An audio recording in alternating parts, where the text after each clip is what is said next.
Même si la production africaine de pétrole a augmenté au cours des 20 dernières années, 3,5 fois contre 1,6 fois au niveau mondial, les gisements demeurent toujours sous-exploités et des réserves restent encore à découvrir.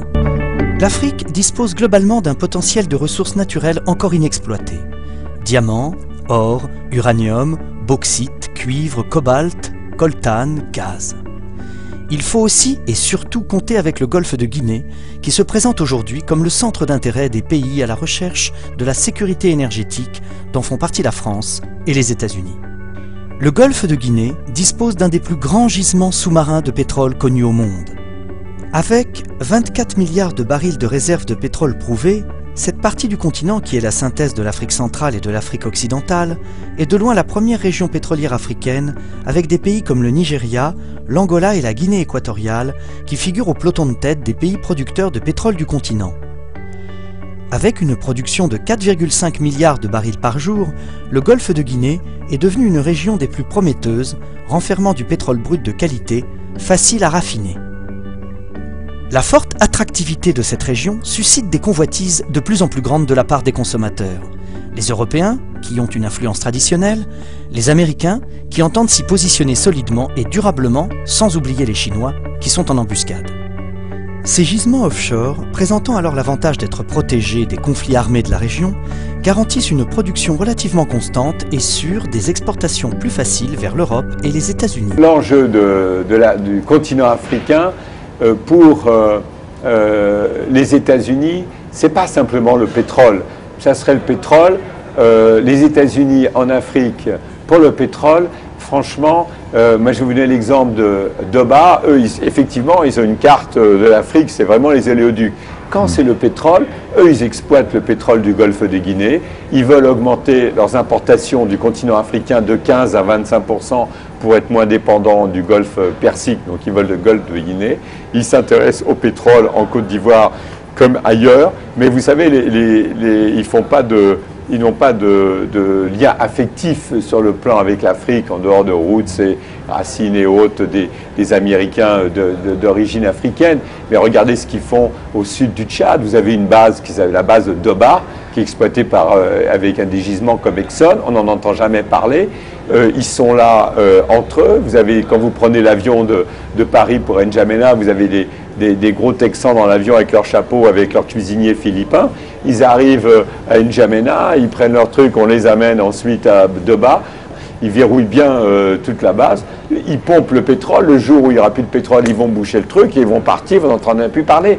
Ce n'est pas simplement le pétrole pour les Américains en Afrique, c'est la lutte contre le terrorisme dans le Sahel. S'ils peuvent s'installer en Côte d'Ivoire, c'est plus facile d'avoir, compte tenu des infrastructures qu'il y a en Côte d'Ivoire, de s'installer à Bouaké, à Bouaké ou à Yamoussoukro. C'est aussi la question du dernier poumon vert, le deuxième forêt pluviale dans le monde, c'est l'ensemble des forêts du bassin du Congo.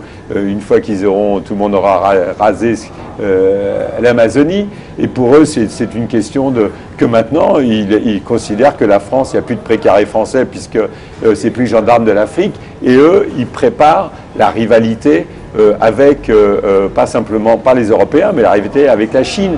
Demain, le véritable enjeu du continent africain, ça ne sera pas la petite France qui sera devenue un pays musée avec les nordistes, les néerlandais, les anglais qui sont venus acheter des maisons dans le sud parce que tout le monde trouve ça très sympathique de vivre en Provence. Mais la France sera un pays musée.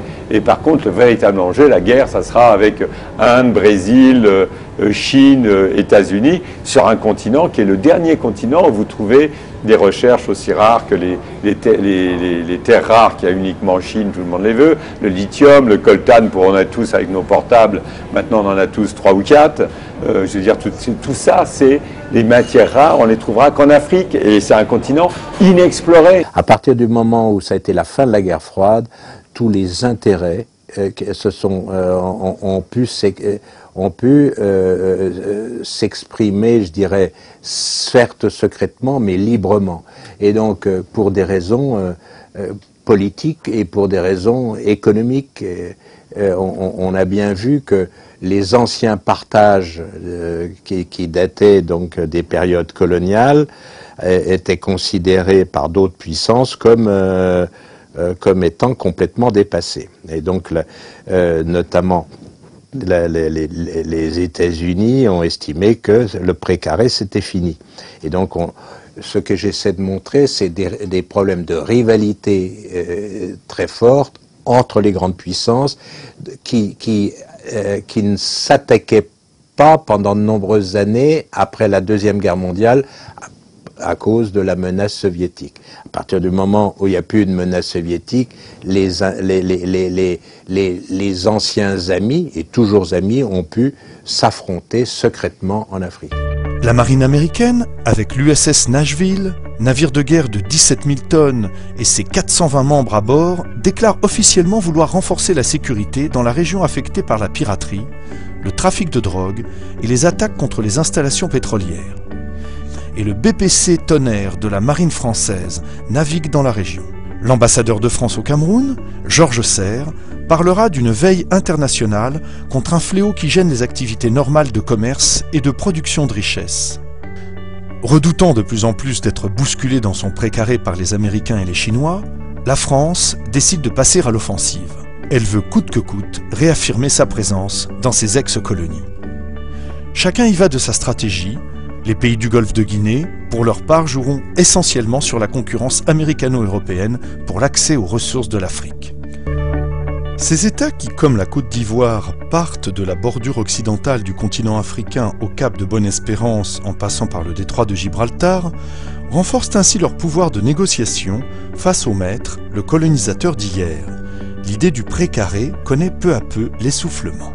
La France, en fait, quelque part fait croire qu'elle est encore à la manœuvre, qu'elle a encore la capacité d'influer sur telle et telle évolution démocratique en Afrique. Mais on voit bien qu'à mon avis, c'est un leurre. La France n'a plus les moyens réellement d'avoir cette relation paternaliste ou cette relation de rapport de pouvoir avec l'Afrique. Je veux dire, l'Afrique se mondialise beaucoup plus vite que la France. Et on l'a vu, que ce soit la situation en Côte d'Ivoire ou la situation au Gabon ou ailleurs, très franchement, beaucoup d'Africains pensent que c'est la France qui décide de tout, mais c'est un leurre. Souvent, c'est plutôt inversé. À mon avis, par exemple, on l'a vu avec quelqu'un comme le président gabonais Omar Bongo. Dans la première période, c'est vrai qu'il a été installé par la France. Il ne le niait pas, d'ailleurs, après il a pris la succession de Léon Mba. Mais en fait, dans la deuxième période, on a vu, à mon avis, on n'était plus du tout dans la France-Afrique, mais plutôt dans l'Afrique-France. Et c'était Omar Bongo qui, parfois, instrumentalisait, choisissait les ministres de la coopération, choisissait un tel et un tel. Et on a plutôt vu des personnalités françaises aux ordres de quelqu'un d'Omar Bongo. C'était totalement inversé. Même chose en Côte d'Ivoire. Si la France était si puissante en Côte d'Ivoire, en 2002, on ne serait pas se trouvé dans cette situation complètement ubuesque de troupes françaises coupant le pays en deux et ne choisissant pas vraiment ni d'un côté ni de l'autre, restant un petit peu entre les deux, ne soutenant pas complètement Laurent Gbagbo contre les rebelles du Nord, mais en même temps coupant le pays en deux. La France aurait dû, à un moment donné, soit il considérait que Laurent Gbagbo était légitime, à ce moment-là, il donnait les moyens à Laurent Gbagbo de se défendre contre la rébellion, soit il n'intervenait pas, mais de rester au nom, soi-disant, pour pas que les Ivoiriens s'entretuent, venir en tant que force impartiale entre deux, et à installer un état de fait. Et c'est la montre à quel point la France perd finalement son savoir-faire, sa connaissance qu'elle avait de la Côte d'Ivoire, qui était sa vitrine.